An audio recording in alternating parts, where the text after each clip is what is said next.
excentrique, électrique.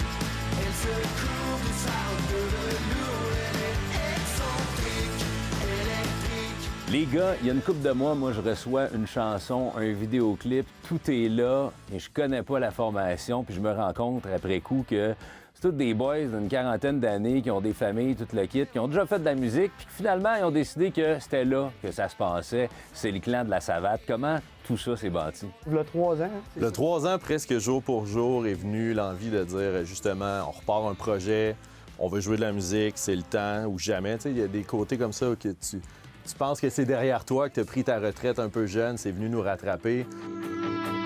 Tu voulais t'en aller, mais tu t'en iras pas. Là, vous avez tout un univers. On le sent aussi dans les vidéoclips qui sont vraiment super léchés. Il y a une cinématographie autour de ça. C'est vraiment pro. Comment vous avez comme réfléchi à tout ça? On s'est dit tant qu'à faire un groupe de musique, tu sais, nous on aime le rock, on joue du rock, mais est-ce qu'on veut juste faire ça ou on veut se créer vraiment un concept artistique autour de ça?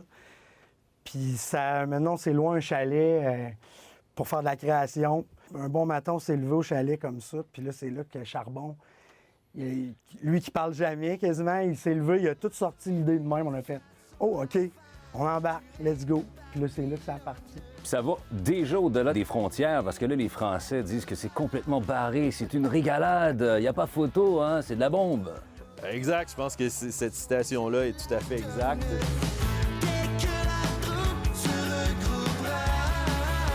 C'est surtout parce que dans le son, il y a quelque chose qui est très français.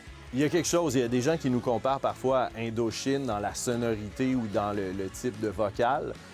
Évidemment, nous, on s'inspire de toutes sortes de choses bien différentes, mais c'est le fun de voir que ça va rejoindre la francophonie, même à l'extérieur du Québec. Puis là, on va commencer par les 7 et 8 février prochains à l'Anti. Qu'est-ce que vous nous préparez pour ce show-là qui va faire découvrir le clan de la Savate à bien des gens? Des surprises, c'est sûr, parce qu'évidemment, je veux pas avec l'univers qu'on a, on va amener ça au spectacle aussi. Puis ce qui est le fun, c'est que l'album est sorti la semaine passée.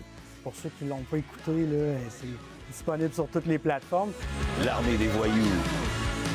Concernant l'album, quelque chose que je trouve super intéressant, on a déjà reçu certains commentaires de gens qui disent « Hey, j'aime le rock, mais là, j'écoute ça dans l'auto avec mes enfants, puis je découvre que parce que la musique est en français, mes enfants peuvent chanter avec moi. » Puis il y a des gens qui découvrent à quel point utiliser notre langue française, ça peut être un plus, ça peut être rassembleur, ça peut amener les enfants vers la musique. On vit le rêve en ce moment. La réponse est bonne. Ben les gars, lâchez pas pour vrai, c'est du solide, c'est du costaud. Le clan de la Savate, l'album L'Armée des voyous, c'est disponible 7-8 février prochain à l'Anti. On continue à vous suivre. Bon succès. Merci beaucoup. Merci Seb. L'armée des voyous.